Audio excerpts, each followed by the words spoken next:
My name is Corey, and I'm 27 years old. I live with my parents in the suburbs of Atlanta. This happened on the night of Halloween of 2018, and it's one of the most horrific things I've ever experienced. Because of this, I'm now more grateful than ever to still have my little brother. A few days before Halloween, my parents had asked me if I could take my little brother out trick-or-treating as they would be out that night for their anniversary. I sighed, but I knew my brother really enjoyed Halloween, so I couldn't say no.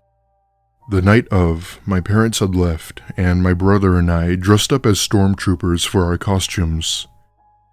He was a big Star Wars fan, as was I, so it was the perfect fit for us. When we were ready, we got our pillowcases and headed down our neighborhood. We hit a few houses down our street and tried going over to the bigger homes, as those were the ones that mainly gave out full-sized candy bars. We go by the bigger homes and end up getting our pillowcases filled to the brim.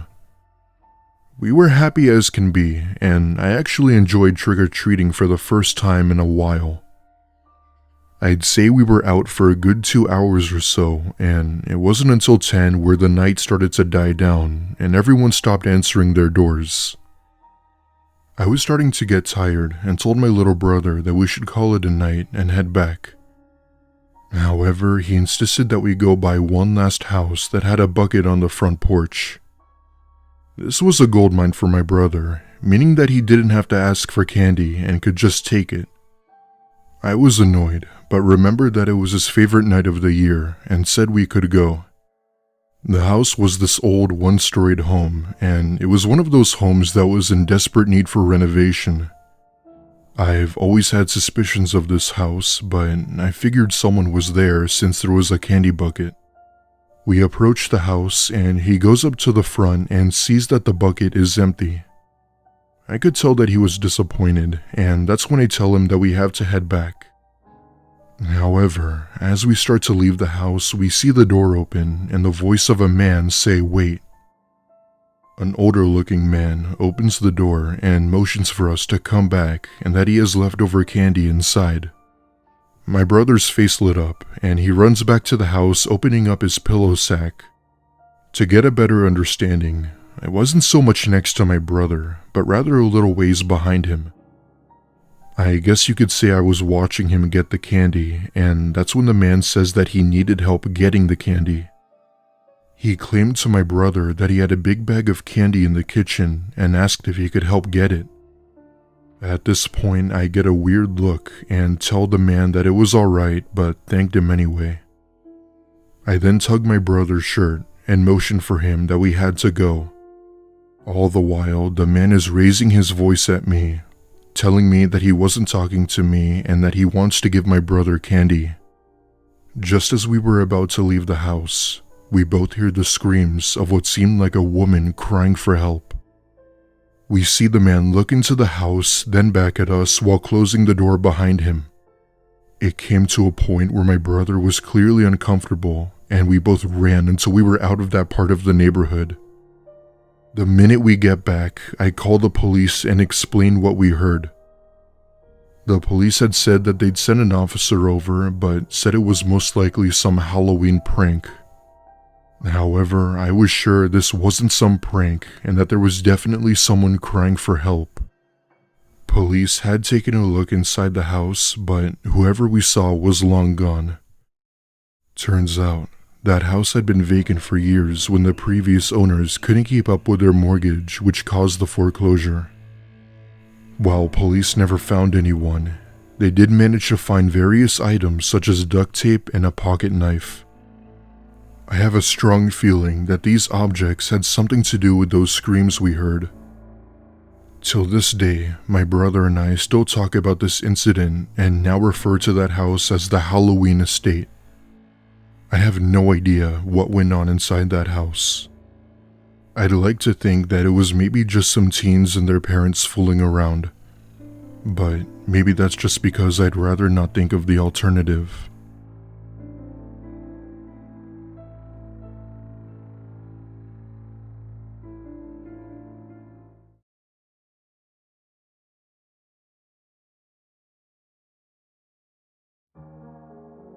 I was 17 years old when this happened. My family bought a house in Miami Beach, which wasn't too far from the house we originally lived at. This was a much bigger home and was in a safer area than most places, hence why we moved. On top of that, my dad had also found a better job, which was closer to where we were, which was a plus. It was around Halloween time, and my friend, who I'll call Michael, had invited me to go with him to one of his friends' Halloween party. It was apparently at this huge mansion by Fisher Island, which was a private area for people you only knew. I was never the type of person to party, but I haven't been to one in a while and decided to try it out. The night of the party, Michael had come to pick me up, and we drove over to the house where the party was at. I went as my Demogorgon costume from Stranger Things, as there would apparently be some sort of costume contest. From what I remember, there was an outdoor DJ, dancing, and lots of food and drinks for the guests. Overall, it was a nice party and house, and everyone seemed to be having a good time. About an hour into the party, I remember going over to one of those tables of drinks when I took notice of a man pouring a beer. The thing about him that captured my attention was his age. He was a middle-aged man and wasn't even wearing a costume other than a Jason shirt. I just assumed that he was the owner of the house and dismissed it. I grab a Coke and a bag of chips, and over the loud music, he asks what I was supposed to be, to which I replied with a monster from a show I like. It turns out I was right, as he did introduce himself as the owner and that it was nice to have me. He gives me a nod and tells me to enjoy the party and goes upstairs with his drink still in hand. It was a little weird, but I dismissed it and tried to enjoy the night. Fast forward a few hours later, the party was starting to die down, with lots of people starting to leave and the music turning off. At one point, Michael had introduced me to his friend who was apparently the owner's son. I introduced myself and thanked him for the party and how I had met his dad earlier. The host then gives me this strange look and said that his parents are out of town. I felt my heart skip a beat as he said this, and that's when I tell him that I met a guy inside who claimed to be his dad.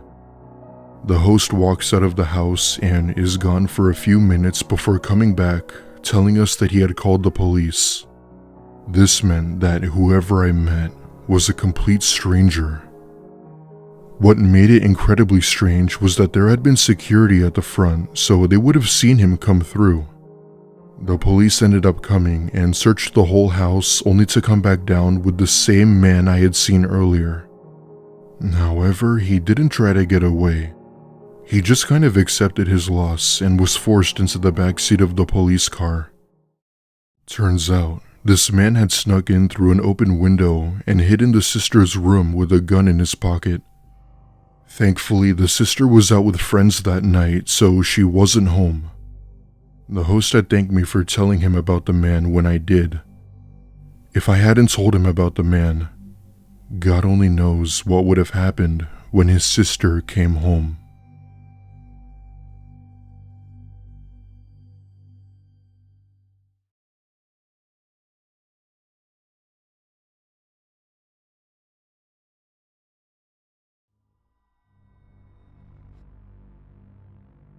In 2014, my family and I moved into an old house in Iowa City, Iowa. It was a really nice house with 6 bedrooms, 4 bathrooms, a kitchen, and even a dumbwaiter. For those of you who don't know what a dumbwaiter is, it's basically a small elevator that's commonly used in older houses. In this case, the house we had moved to was one of them. In my family were my parents, my younger brother, and obviously myself. My dad had worked as a lawyer at the time, which is the reason why we moved, because of better pay. Anyway, fast forward to the day of Halloween. My parents had told us kids that they had been invited to a coworker's Halloween party. Seeing as they wouldn't be back until late, they had asked me to take my little brother trick-or-treating while they were gone. Not wanting to disappoint my little brother, I agreed and told him that we'd only go to houses that were inside the neighborhood. Even though I was 16, I was never into trick-or-treating even when I was younger. I've maybe done it once or twice and thought of it as boring and overhyped. Call me a hater or whatever, that's just how I was when I was a kid. Anyway, we hit a few houses down our block and proceeded to head over to the wealthier side of town. These were the types of people that were substantially more generous in giving out candy to trick-or-treaters. That being said, my brother was intrigued and proceeded to grab my hand to go. By the time we hit two of the wealthier homes, it was already past 10, which is usually around the time where people stop giving out candy. I tell my brother that it's time to go, and right as we're about to leave, I notice a house with very detailed decorations. Like I said, Halloween was never my thing, but there was something about these decorations that caught my eye. I decide that we can check out one last house, and my brother and I head over to it. On the front patio was a prop of a man laying face down that had been crushed by a metal safe, as if it were dropped on him. Fake blood was splattered all around the yard from this prop and was a pretty good Halloween decoration that would make anybody think twice. Suddenly, a middle-aged man stepped out with a smile and apologized for the decoration. He proceeds to give my brother the rest of the candy he had and told us to have a nice night. As we were walking away, I noticed he kept staring at us as we walked along. I turned around a few more times to look until he went back inside his house. After all, this was an area that was a bit sketchy, so it was common to see people like this. The next morning, I wake up to the sound of police sirens coming from a few houses down. As soon as I wake up, I put on my slides and go outside to see what all the commotion was about. People stood outside their houses as the whole scene unfolded. As the story goes, the guy with the realistic Halloween decorations wasn't too far off. Those so-called props in front of his yard were real bodies. Apparently, 2 men in the area had been reported missing, and it wasn't until then when they were identified. The owner was sentenced to life in prison and even had his house torn down a month later. Knowing that a murder has taken place in the neighborhood, we moved out soon after and now live in a much better area. I knew from the start that there was something off about those decorations. I just ignored my gut.